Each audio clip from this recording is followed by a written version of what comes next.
ಹೊಲಿಬೇಕು. ನಾ ಸುಮ್ಮನೆ ಹಿಂಗೆ ರನ್ನಿಂಗ್ ಸ್ಟಿಚ್ ಹಾಕಿರ್ತೀನಿ. ಆಮೇಲೆ ನೀವು ಹಂಗೆ ಹಾಕ್ಬೇಡಿ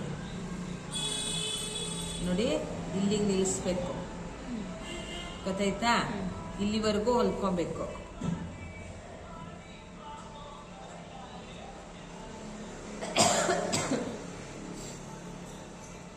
ಕತ್ರಿ ಕೊಡಮ್ಮ, ಕಟ್ ಮಾಡು.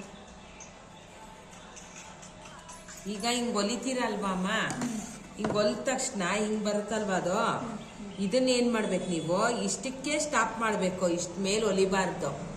ಆಮೇಲೆ ಏನು ಮಾಡಬೇಕು, ಇಲ್ಲಿಂದ ಇದನ್ನ ಹಿಂಗೆ ಮರ್ಚ್ಕೊಂಡು ಹೊಲಿಬೇಕು. ಈ ಪಟ್ಟಿನ ನೋಡಿ, ಇಲ್ಲಿ ಈ ಕಡೆಗೆ ಇದನ್ನ ಹಿಂಗೆ ಮರ್ಚಿ ಇಲ್ಲಿ ಹೊಲಿಗೆ ಹಾಕ್ಬೇಕು. ನೀವು ಚೂಡಿದಾರ್ಗಳಲ್ಲಿ ಹಿಂಗೆ ಇರುತ್ತೆ ನೋಡ್ಕೊಳ್ಳಿ. ಈ ಕಡೆನ ಇದನ್ನ ಮರ್ಚಿ ಈ ಕಡೆ ಹೊಲ್ದು ಬಿಡ್ಬೇಕು ನೋಡಿ. ಅವಾಗ ಇದು ಫುಲ್ಲು ಹಿಂಗೆ ಹೊಲಿಗೆ ಬಂದ್ಬಿಡುತ್ತಲ್ವಾ, ಇದು ನೀಟಾಗಿ ಫಿನಿಶ್ ಆಗಿ ಹೋಗುತ್ತೆ. ಇದಾದ ತಕ್ಷಣ ಏನು ಮಾಡಬೇಕು, ಇಲ್ಲಿ ಮರ್ಚ್ಕೊಂಡು ಲಾಡಿ ಹಾಕಕ್ಕೆ ಗೊತ್ತಲ್ಲ, ಹಿಂಗೆ ಹೊಲಿಯುತ್ತಿರಲ್ಲ, ಚಿಕ್ಕದಾಗಿ ಒಂಚೂರು ಮರ್ಚ್ಬಿಟ್ಟು ಹಿಂಗೆ ಹೊಲಿದು ಹಿಂಗೆ ಹಾಕ್ಬಿಡ್ಬೇಕು, ಗೊತ್ತಾಯ್ತಾ? ಹಿಡ್ದು ನಾಪ್ಕ ಇಟ್ಕೊ. ಈಗ ಅಕಸ್ಮಾತ್ ಇದಿಲ್ಲ ಅಂದರೆ ಇಲ್ಲಿ ಕಟ್ಟಿಂಗ್ ಈ ಥರ ಮಾಡ್ಕೊಳ್ಬೇಕು ಎರಡೂ ಕಡೆ. ಇದು ಸೆಂಟ್ರ್ ಅಲ್ವಾ, ಸೆಂಟ್ರನ್ನ ಈ ಬ್ಯಾಕದ ಏನು ಮಾಡಬೇಕು, ಬ್ಯಾಕ್ ಸೈಡ್ ಇಡಬೇಕು. ಇಟ್ಬಿಟ್ಟು ಇಲ್ಲಿಂದ ನೋಡಿ, ಈ ಆದ್ಮೇಲೆ ಇಲ್ಲಿವರೆಗೂ ಹೊಲ್ಕೊಳ್ಳಿ. ಅರ್ಥ ಆಗ್ತಾ ಇದೆಯಾ?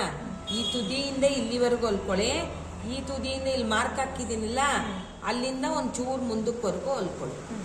ಹೊಲ್ದ ಮೇಲೆ ಏನು ಮಾಡ್ತೀರಾ, ಇಷ್ಟು ಬಟ್ಟೆ ಇರುತ್ತದೋ, ಅವಾಗ ಹಿಂಗೆ ಬಂದಿರುತ್ತೆ, ಕಾಣ್ತಾ ಇದೆಯಾ ಎಲ್ಲರಿಗೂ? ಹಿಂಗಿರುತ್ತೆ, ಇದು ಜಾಸ್ತಿ ಇರುತ್ತೆ. ನೀವೇನು ಮಾಡ್ತೀರಾ, ಇವಾಗ ಇಲ್ಲಿ ಬಂದಿರ್ತಲ್ವ ಬಟ್ಟೆ, ಇದನ್ನ ನೆರಿಗೆ ಕೊಟ್ಕೊಂಡು ಬರಬೇಕು.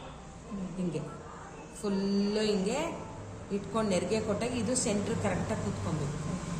ಮತ್ತೆ ಈ ಜಾಗದಲ್ಲಿ ಮಿಕ್ಕಿದಷ್ಟು ನೆರಿಗೆ ಮುಂದೆ ಕೊಡಬೇಕು. ಒಂದು ಸೈಡ್, ಈ ಸೈಡಿನ ಸೊಂಟದ ಸೈಡಿಂದ ಬಂದ್ಬಿಡ್ಬೇಕು. ಫ್ರಂಟಲ್ಲಿ ಮಾತ್ರ ನೆರಿಗೆ ಕೊಡಬೇಕು, ಫ್ರಂಟಲ್ಲಿ ಮಾತ್ರ, ಬ್ಯಾಕಲ್ಲಿ ಬೇಡ. ಪಟಿಯಾಲ ಪ್ಯಾಂಟಿಗೆ ಬ್ಯಾಕ್.